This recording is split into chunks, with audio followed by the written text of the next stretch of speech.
Hey guys, welcome back. We are finishing up our probability unit. This will be a review over the entire unit. I'm going to go pretty quick because these are all slides and things that you've seen before. So it's probably a really helpful video to actually watch to get you ready for the test, except for actually the practice test video that I'll be making tomorrow. All right, so probability unit review. We did talk about the Monty Hall problem, and we showed the Mythbusters episode where they actually did a simulation. I think on their simulation they did 100. I could be wrong. I didn't count. But somebody actually did a simulation of this up to 1,000, and in our data that we did in our class, we actually got really close to the 2/3, 1/3 probability that should be, and that was just with 60 of, there were 6 of us all together playing the game, so that was just with 60 trials that we had all together. So even by the time we got to 60, you can see it actually pretty well. It starts to stabilize. I guess it's not as volatile as it approaches the theoretical probability, which is pretty cool. All right, so 60% of students study. Of those who study, 80% pass. Of those who don't study, 50% pass. So these are conditional probabilities that we're using a tree diagram for. So the first event is whether or not you studied. In this case, they say 60% studied, so therefore 40% don't. Then of those who study, they're going to give us the pass rates, and those who don't study as well. So those are going to be the two conditional probabilities. The conditional probability depends on what happened for event A. So if event A happened that you studied, the probability of you passing was 80%. But if event A happened that you did not study, the probability of you passing was only 50%. Then if 60% of the branch is studying and 80% of the 60% would give us a total of 48% of the overall. Now, if this is 80% pass, it means 20% of those failed. So 20% of this would be the remaining part. It's going to make that add up to 60%, which is going to be 12%. And the sum of these two is going to give us a total of this 60% branch. Then half of 40%, so the other half's here, half of 40% is 20%. Obviously, the other one's 20% as well. All right, the four, these are what we call the intersections. I call them disjoint, but these are the intersections of the two. So whether or not you studied or passed or failed, and the intersection of those two different combinations of those. So if you passed and studied, that's going to go in the intersection of these two events, pass and study, which is 48%. The probability that you studied but did not pass would be study but not pass, which is going to be 12%. That you did not study but pass, lucky dogs, 20%, and then the not study and fail, which is going to be the part out here, which is 20% as well. All right, next part, independent. So if knowing one event happens does not change the likelihood of another event happening, then we say that the two are independent. So in other words, if the conditional probability of B occurring, knowing that A has happened, is the same thing as the overall marginal probability of B occurring, then we say that they're independent. So the overall marginal for passing, if we add these two together, would give us a total of 68% passed. So then then we compare that to a conditional. So what's the probability of passing knowing that you studied? So of those who studied, which would be the total of 60%, of the 60%, 48 pass, which is 80% altogether. So these two are not the same. So studying obviously improved your likelihood of passing, because if studying didn't improve your likelihood of passing, then we would have expected 68% of those who studied to pass and 68% of those who didn't study to pass as well. But it was actually 80%. So it looks like studying, as you would expect, increases your probability of passing. What a wonderful message to give right before we take a test. Multiplication rule for independence. So this is the multiplication rule we have. If the events are independent, then the probability of two events occurring, the intersection of those two, we just multiply them together. So if 60% studied and 68% passed, these are the overall marginal pass study rates and pass rates, then we would expect 60% of the 68% of those who studied, of those who passed, to study as well, or whatever, however you want to look at it. So 60% of 68 or 68% of 60%. All right, so anyway, we would expect an overall of 40.8% that pass and study, but we actually had 48%. And because that overlap is more than what we'd expect, then that means there's a positive association between the two. Meaning those who studied are more likely to pass, or those who passed were more likely to have studied. However you want to look at it, it's positive going both directions, which is kind of cool. So that's something important to know. There will be a question on the test. It's kind of a little tricky if you don't remember that little fact. Independence and disjoint are two different things. In fact, those two are actually disjoint. So if it's independent, it can't be disjoint, and if it's disjoint, it can't be independent. So let me give an example of that. So let's say disjoint, so studied or not studying. I mean, you either did one or you did the other. You can't do both. So these would be what we call mutually exclusive or disjoint. Now, these two are definitely not independent. So for instance, the overall marginal probability of studying is 60%. But what's the probability of studying if you didn't study? Well, since there's no overlap, it's 0, right? If we know that you didn't study, the probability that you studied was 0. And so since the probability is 0, it's clearly changed. And so it's not independent. It can't be independent. For them to be independent, they have to overlap. And not only do they overlap exactly like we would expect. 60% of 68% or 68% of 60%. Another way of testing for independence. All right, then we moved on to random events like rolling a dice. There were 6 possible outcomes. Each one of those 1 through 6 all had the same probability. Then the expected value would be the average of those. So if we add all the sums divided by their weighted respective probabilities, and since they were all weighted the same, we just add them all up. 21 divided by 6, which is 3.5. So on average, we were expecting 3.5. A dice to roll on average 3.5. And then the variations, we take how far we were the deviations from the mean, so observation minus the mean, which in this case would be 2.5, and then 1.5 and 0.5, and then we have the other ones going in the positive direction. These are going in the negative direction, but it doesn't really matter because deviations are all going to be squared anyway, and that's why we square them actually, so they don't actually. Otherwise, the deviations would always add up to 0. So anyway, we square them, divide it by the number that we had, their weighted probabilities. Again, in this case, it's the same number that we had because it was equally weighted. And then we put that together, which will give us a variation, which is 2.9. And then remember, that's in units squared. So to get it back to standard deviation, we take the square root of it, which is where we get the standard deviation for the roll of one dice is 1.7. So then a few things could happen. We could shift, right? So if we shifted this to the right 2, then we would be adding, so instead of 1, we add 2 to it would be 3, right? The biggest one is 6 is now 8. So the whole distribution just gets shifted to the right 2. So our expected value gets 2 added to it. But our variation, standard deviation, our measurements of spread, they're exactly the same. They remain unchanged because it's the same distribution, just shifted over to the left or shifted over to the right or however you're doing it. So shifting does not change the spread. It only changes the mean, the expected value.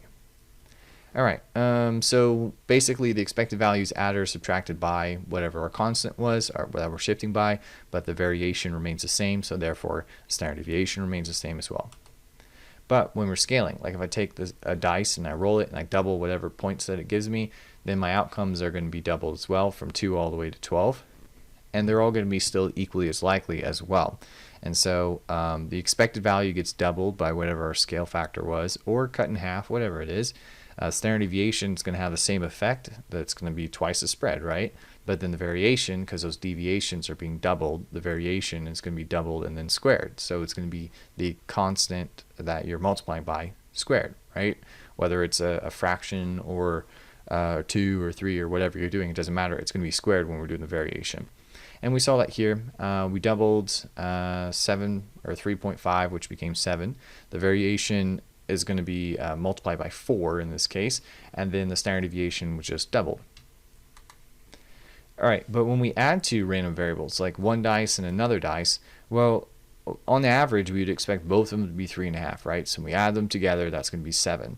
But something different is going to happen in this case. We're not doubling them, like whatever happens on one dice is going to happen on the other. Sometimes they're going to kind of counteract each other, like in this example. Oh, it's perfect. This one was a lot less than we expected, but this one was a lot more than we expected. And so the average was still 7, which is what we expected. So the variations between the two sometimes are going to cross out, or they're going to cancel each other out when one of them's more than expected and the other one's less than expected. And that's why we don't get the shifting or the scaling with the blue. Instead, we get this triangular model because they're going to start counteracting each other. Because there are multiple ways to get to 7, because you could have some that were more than 3.5 and some that are less than 3.5. Exactly. So anyway.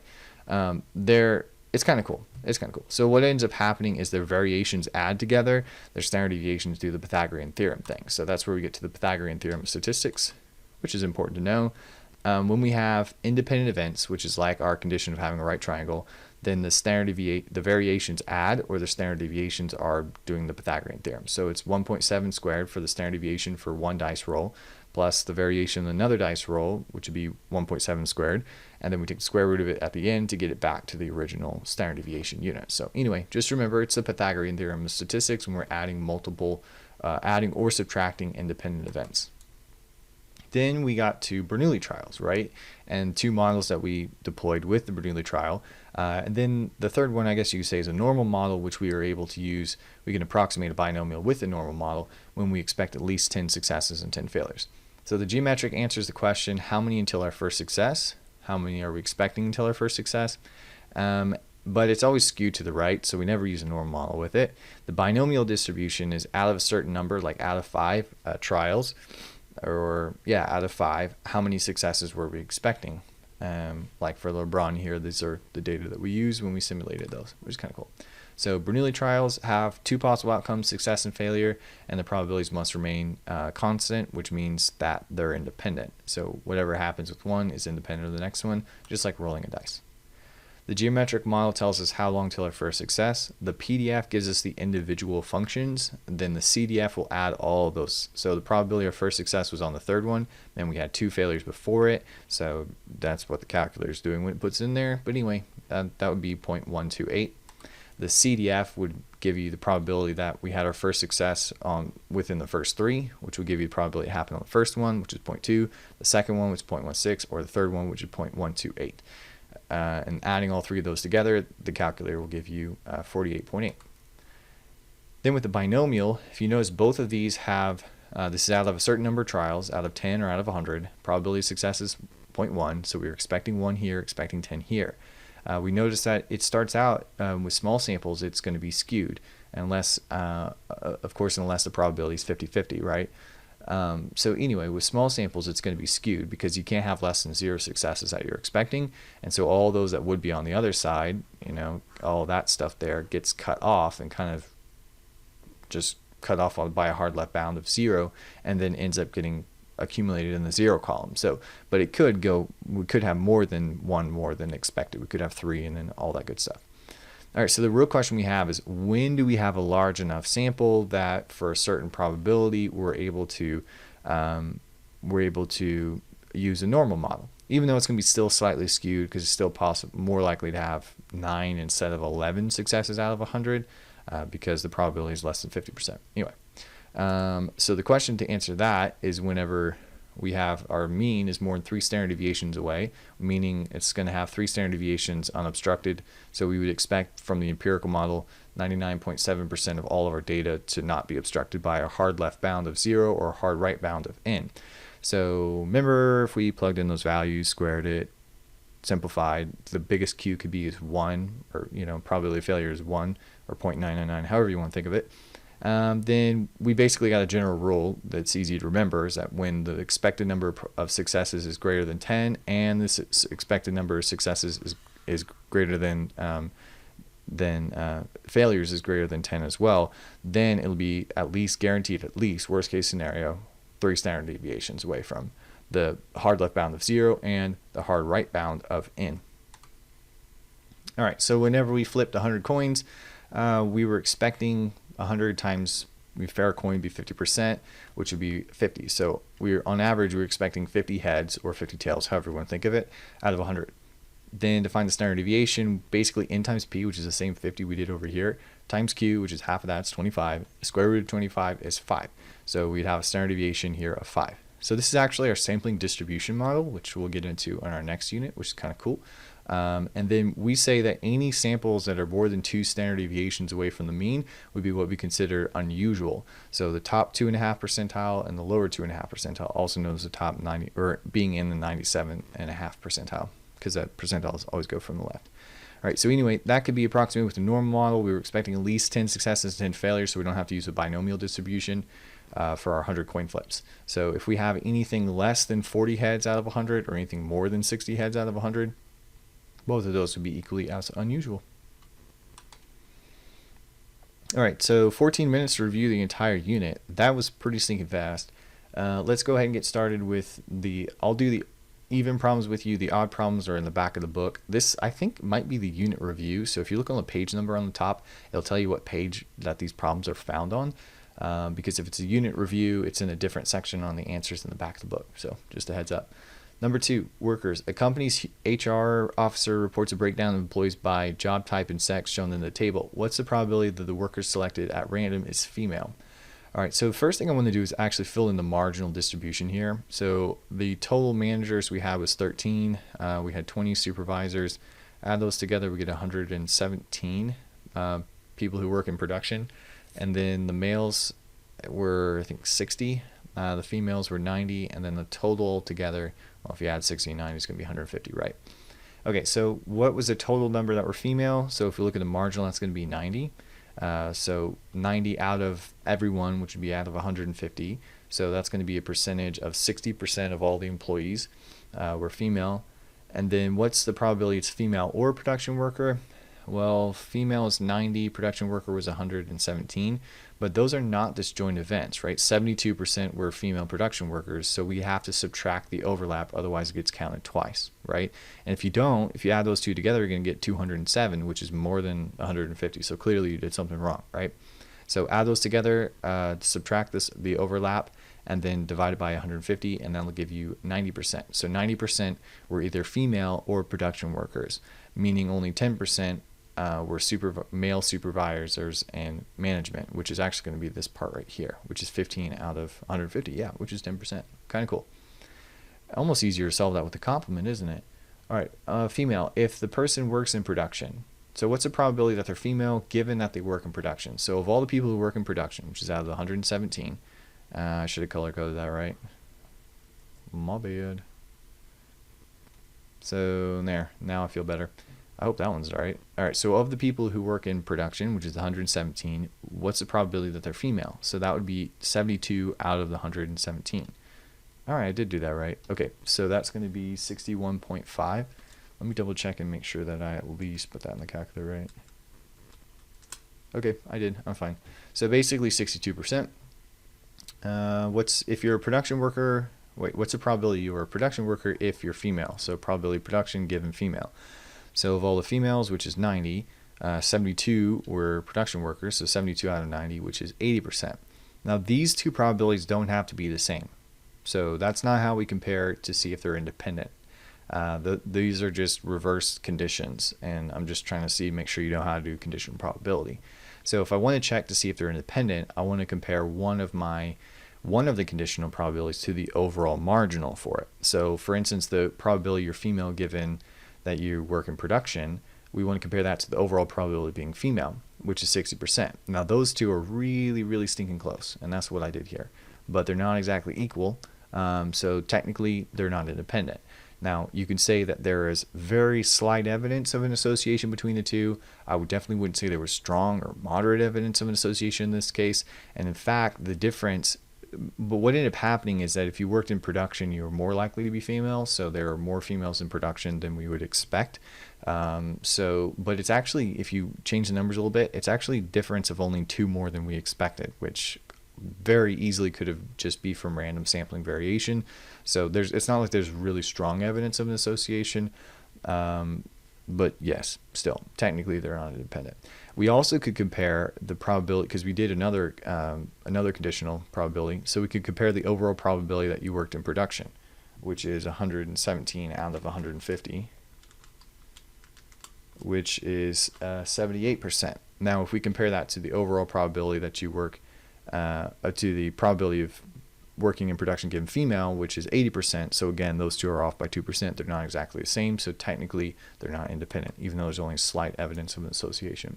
Number 6, emergency switch. Safety engineers must determine whether industrial workers can operate a machine's emergency shut-off device. Among a group of test subjects, 66 were successful with their left hands, 82% with their right hands, and 51% with either hand. What percent of these workers could not operate the switch with either hand? So first thing we want to do is realize what they give us. The overall for left hand was 66%, 82 for right hand, and then 51 could do both. So make sure that whenever you're doing this, you're putting these on the line so that you're showing it's a marginal distribution, including those 51%. Same thing with over here, it's a marginal one. Now if we want to find the disjoint one over here, so only right hand but can't do it with the left hand, we would subtract these two, which would give us 31%. And then same thing over here, we'd subtract those two, which would give us 15%. So only 15% could only do it with their left hand, 31% could only do it with the right, and 51% could do both. So the next thing is I want to find the probability that they couldn't do either one. There's lots of ways to do this. You can find all the disjoint probabilities and add them together. So 15% plus 51 plus 31, because those are just this group plus this group plus this group. Or you can add these two together and subtract the overlap. That works fine. Either way, whatever you do there, you're going to end up with 97%. Then if you subtract that from 1, it means there's 3% on the outside that couldn't operate with either hand. Our success with left and right hands independent events. So I want to compare a conditional to a marginal. So I'm going to find the probability that you could do it with your right hand given you could do the left hand. So of those who could do it with their left hand, which is 66%, 51% of them could do it with their right as well. So 51 out of 66 is going to be 77%. Now the overall probability of being able to do it with your right hand is 82%, and those two, even though they're fairly close, they're not exactly the same. So there is evidence of an association. It looks like 5% more than we expected, right? So it seems that people who are, they're not necessarily ambidextrous. So people who favor the right hand are are going to be less likely to be able to do it with their left hand as well. All right, so our success with the left and right hand is mutually exclusive. So in order to be mutually exclusive, that means that there couldn't be anyone who could do it with both. But they were not a mutually exclusive because they overlap, because 51% could do both. So you could just simply write a sentence saying they're not mutually exclusive because 51% could do both. That would be fine on a test. Technically, the best way to write it is the probability of left hand intersected with the right hand is equal to 51%, which is not equal to 0. So therefore, they're not disjoint. All right, so that's it. Just over 20 minutes, not too bad. So let me know if you have any questions. The next video I'll make for you will be the practice test, and then next week when we come back in person, we'll be taking the test. If you're one of the distance learning kids, I will post the test online after all of my B students and A students have taken the test. So that'll be probably Thursday around 3 o'clock. So that's when you can expect the test to go live for next week. So see you guys, and we'll start our next unit soon, next week. Yep, have a good one. Bye.